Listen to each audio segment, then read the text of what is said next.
오늘도 3부 예배에 참석하신 여러분과 온라인 영상 예배로 주님께 영광 돌리는 중국 가족에게 주님께서 주시는 평화가 함께하길 바랍니다.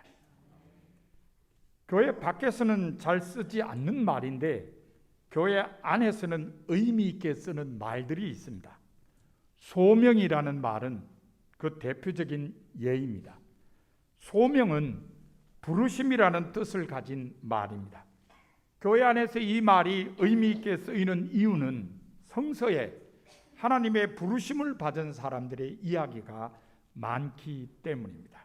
예를 들어 사사기 6장에 보면 기드온은 당시 이스라엘을 지배하던 미디안 사람들의 눈을 피해 밀을 포도주 틀에서 타작하다가 하나님의 부르심을 받고 사사가 되었습니다. 사무엘상 3장에 보면 사무엘은 잠을 자려고 방에 누웠다가 하나님의 부르심을 받았습니다. 그리고 이스라엘의 왕이 세워질 때까지 사사요, 예언자요, 제사장으로 활동했습니다. 아모스 7장에 보면 아모스는 뽕나무를 재배하며 양떼를 치다가 하나님의 부르심을 받고 예언자가 되었습니다. 마가복음 1장에 보면 베드로와 안드레는 갈릴리 호수에서 그물을 던져 고기를 잡다가 예수님의 부르심을 받고 제자가 되었습니다. 야고보와 요한도 배에서 그물을 깁다가 예수님의 부르심을 받고 제자가 되었습니다.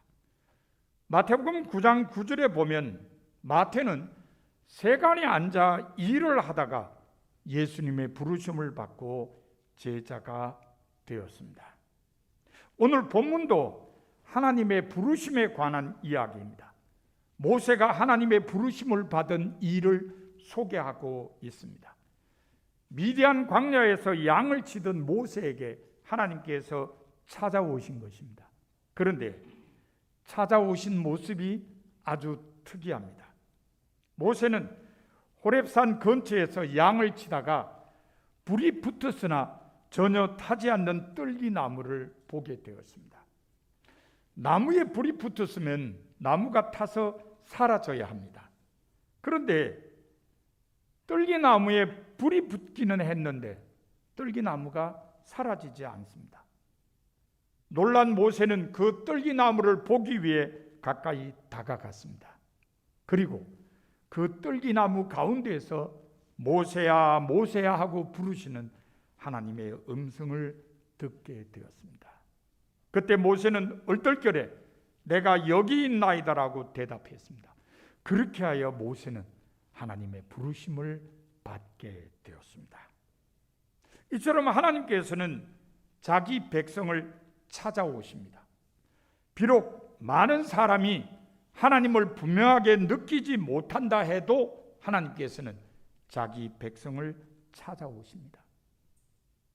그러므로 오늘 우리가 이곳까지 오게 된 것도 오직 하나님의 부르심의 은총이 있었기 때문임을 우리는 분명히 알아야 합니다.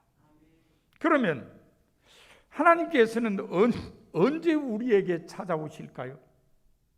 사실 하나님께서는 어떤 특정한 때에만 찾아오시는 것은 아닙니다. 수시로 찾아오십니다. 그런데 문제는 찾아오시는 하나님의 음성이 아무 때나 들리지 않는다는 것입니다. 그러면 언제 하나님의 음성이 들릴까요? 반응을 보일 준비가 된 때입니다. 우리는 이 사실을 모세를 통해서 알 수 있습니다. 성서에 의하면 모세는 120년간 살았습니다. 그런데 모세의 생애를 셋으로 나누어 보면 40년간의 애굽 왕자로서 삶, 그 후 40년간의 미디안 광야 생활, 그리고 마지막 40년간의 이스라엘 출애굽 지도자로서 삶입니다.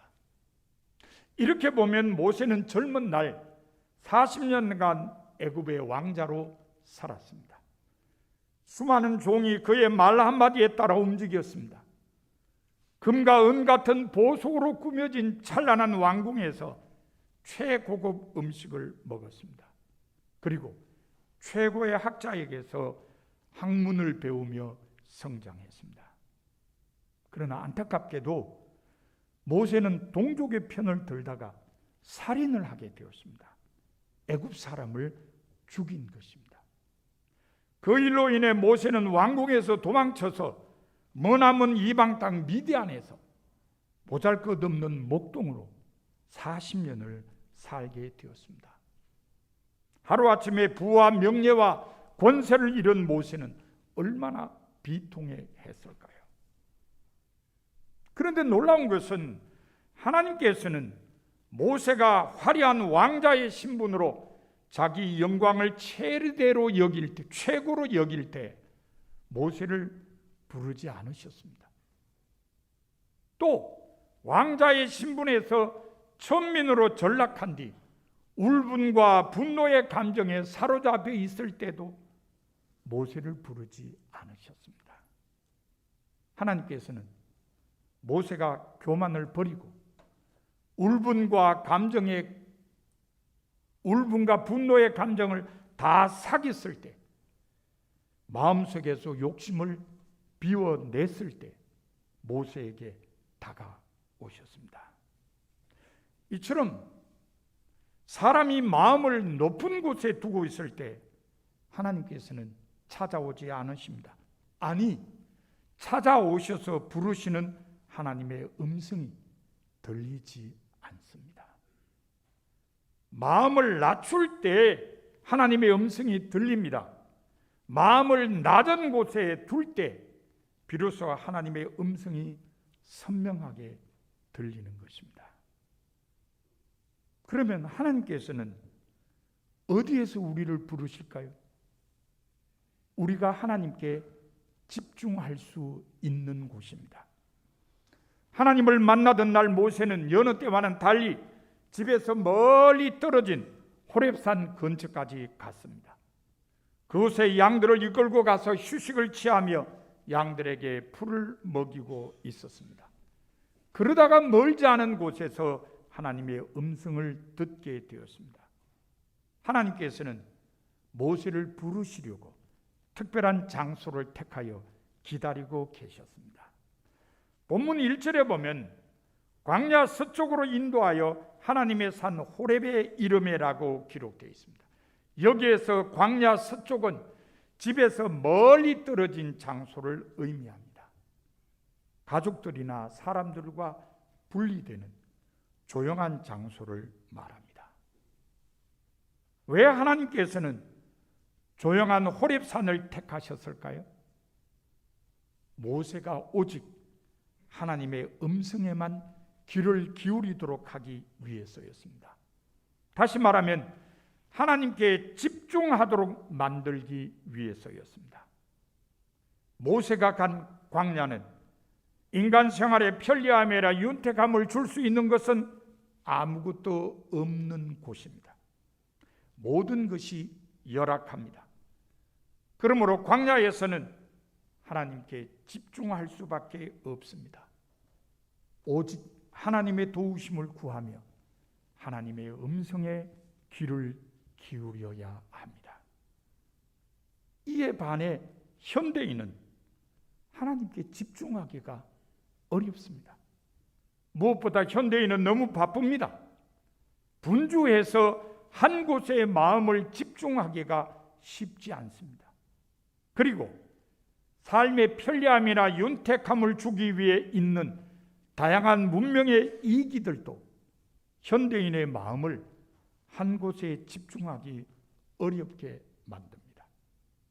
현대인들에게 가장 중요한 필수품이 무언가요? 질문을 바꿔 할까요? 여러분에게 가장 중요한 필수품이 무엇입니까? 휴대폰이죠. 편리함을 많이 제공하기 때문에 없어서는 안 될 물건입니다. 휴대폰에는 카메라가 들어있습니다. TV도 들어있습니다. 라디오도 들어있습니다. 녹음기도 들어있습니다. 성경과 찬송가도 들어있습니다. 성경을 읽어주기도 하고 찬송을 들려주기도 합니다. 듣고 싶은 모든 음악을 들을 수 있습니다. 영화도 볼 수 있습니다. 거기에다가 모르는 것을 물어보면 뭐든지 알려줍니다. 길을 가다가 이름 모를 꽃이 보이면 사진을 찍어서 물어봅니다. 그러면 정확하게 알려줍니다. 귀에 모르는 음악이 들려와도 물어봅니다. 그러면 곡 이름을 알려줍니다. 그러니 휴대폰은 가장 중요한 필수품이라고 할 수밖에 없습니다. 하지만 현대인의 마음을 한 곳에 집중하기 어렵게 만드는 것도 바로 휴대폰입니다. 시도 때도 없이 까똑까똑하고 울립니다. 바빠 죽겠는데 쓸데없는 광고 전화가 옵니다. 무슨 전화인가 하고 들어보면은 광고입니다. 문자가 왔다고 소리치기도 합니다. 이러니 어떻게 마음을 집중할 수 있겠습니까? 우리가 마음을 집중하지 않으면 하나님의 음성을 듣지 못합니다. 우리의 마음이 하나님께 집중할 준비가 되어 있을 때 비로소 우리는 하나님의 음성을 들을 수 있습니다. 그러면 하나님께서는 왜 우리를 부르실까요? 우리 삶의 주인이 되기 위해서입니다. 본문 4절에 보면 하나님께서 모세야 모세야 하고 부르셨을 때 모세가 내가 여기 있나이다라고 대답했습니다. 그러자 하나님께서는 이리로 가까이 오지 말라. 네가 선 곳은 거룩한 땅이니 네 발에서 신을 벗으라고 하셨습니다. 하나님께서는 왜 모세에게 신을 벗으라고 하셨을까요? 단순히 그곳이 거룩한 땅이기에 신을 벗으라고 하셨을까요? 아닙니다. 여기에는 깊은 의미가 있습니다. 고대 건동에서 종은 신발을 신지 않았습니다. 간혹 먼 길을 갈 때는 신발을 신기도 했습니다. 하지만 그 외에는 신발을 신지 않았습니다. 특히 주인 앞에서는 절대 신발을 신지 않았습니다. 누가복음 15장에 돌아온 아들의 비유를 보면 집 나갔던 둘째 아들은 아버지 집에 가서 종이 되기를 바라는 마음으로 신발을 벗은 채 신발을 신지 않은 채 집으로 돌아옵니다. 그때 아버지는 둘째 아들을 맞이하며 종들에게 이렇게 말합니다. 제일 좋은 것을 내어다가 입히고 손에 가락지를 끼우고 발에 신을 신기라. 손에 가락지를 끼우는 것과 마찬가지로 발에 신을 신기는 것도 종으로서가 아니라 아들로서 받아들인다는 뜻입니다. 그러므로 하나님께서 모세에게 신발을 벗으라고 하신 이유는 하나님께서 모세의 주인이 되고자 하셨기 때문입니다. 주인은 종을 부려먹기만 하는 것은 아닙니다. 종의 생명과 삶을 책임지기도 합니다. 하나님께서도 마찬가지입니다. 하나님께서 모세를 부르신 것은 모세의 삶을 책임지는 주인이 되기를 원하셨기 때문입니다. 모세는 살아오면서 충격적인 실패를 경험했습니다. 그로 인해 엄청난 고통과 좌절을 겪었습니다. 한편으로는 원통함과 분노를 삼키기도 했습니다. 그런 모세에게 네 발에서 신을 벗으라는 말씀은 모세가 지금까지 겪어왔던 삶의 모습을 벗어 던지라는 명령이었습니다. 하나님께서 주인이 되어 이끄시는 새 삶에 자신을 온전히 맡기라는 뜻이었습니다. 우리도 하나님께서 우리 삶의 주인이 되시도록 해야 합니다. 지금까지 살아오면서 겪은 실패와 그로 인한 좌절과 고통과 분노에서 벗어나기 위해서 하나님께서 우리 삶을 책임지는 주인이 되시도록 해야 합니다. 하나님을 주인으로 모심으로써 지금까지 겪어왔던 삶의 모습을 벗어 던져야 합니다. 그러면 주인이 되시는 하나님께서 원하시는 것은 무엇일까요? 사명이 있는 삶입니다. 본문에 의하면 모세에게 내 발에서 신을 벗으라고 말씀하신 하나님께서는 뒤이어 이스라엘 자손을 애굽에서 인도하여 낼 사명을 모세에게 주셨습니다. 본문 10절에 보면 하나님께서 모세에게 이렇게 말씀하셨습니다. 이제 내가 너를 바로에게 보내어 너에게 내 백성 이스라엘을 애굽에서 인도하여 내게 하리라. 이스라엘 자손을 애굽에서 인도해 낼 사명을 모세에게 주신 말씀입니다. 하나님께서 모세에게 이러한 사명을 주신 이유가 무엇일까요? 그것은 모세 동족인 이스라엘 자손이 학대를 당하고 있었기 때문입니다. 본문 9절에 보면 하나님께서 모세에게 말씀하시기를 이제 가라. 이스라엘 자손의 부르짖음이 내게 달하고 애굽 사람이 그들을 괴롭히는 학대도 내가 보았으니라고 했습니다. 이것은 하나님께서 사람의 주인이 되셔야 하는 분명한 이유입니다. 사람이 스스로 자기 삶의 주인이 되면 자기밖에 모릅니다. 모세가 그랬습니다. 모세는 애굽 사람이 자기 동족인 히브리 사람을 치는 것을 보고 그 애굽 사람을 죽이고 모래 속에 감추었습니다. 그만큼 자기 동족을 사랑했습니다. 그래서 애굽 왕자의 신분을 뒤로하고 미디안 광야로 가게 되었습니다. 하지만 미디안 광야에서 사는 동안 모세는 자기 동족을 잊어버렸습니다. 그들의 고된 노동도, 그들의 학대 당함도, 그들의 탄식 소리도, 그들의 부르짖음도 모두 잊어버렸습니다. 그 이유가 무엇일까요? 자기 가족만 생각하며 살았기 때문입니다. 모세는 미디안 광야에서 그곳 제사장의 딸들을 만났습니다. 그리고 그 딸들 가운데 하나인 십보라와 결혼했습니다. 게르솜이라는 아들도 낳았습니다. 모세는 가족들로 인해 자기 동족을 잊어버렸습니다.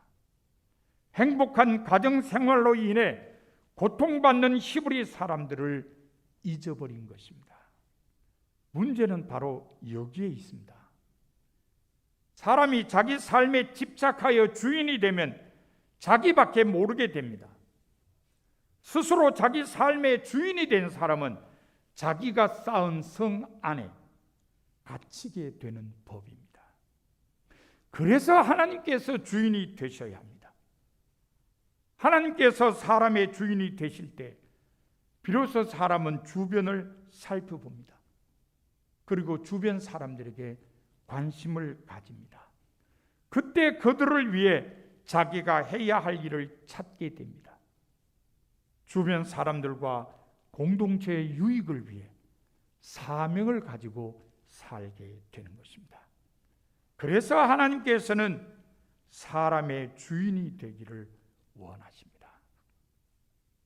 사랑하는 성도 여러분, 하나님께서는 여러분도 사명이 있는 삶을 살기를 원하십니다. 그래서 여러분의 주인이 되려고 하십니다. 그러므로 여러분은 하나님을 주인으로 모시고 사셔야 합니다. 그러기 위해서 여러분 모두 하나님의 음성에 귀를 기울이시기 바랍니다. 겸손히 자기를 비우고 하나님께 집중하여 하나님께서 부르시는 음성을 들으시기 바랍니다. 여러분 모두 하나님의 음성을 듣고 하나님을 주인으로 모셔서 사명이 있는 삶을 사는 성도가 되시기 바랍니다.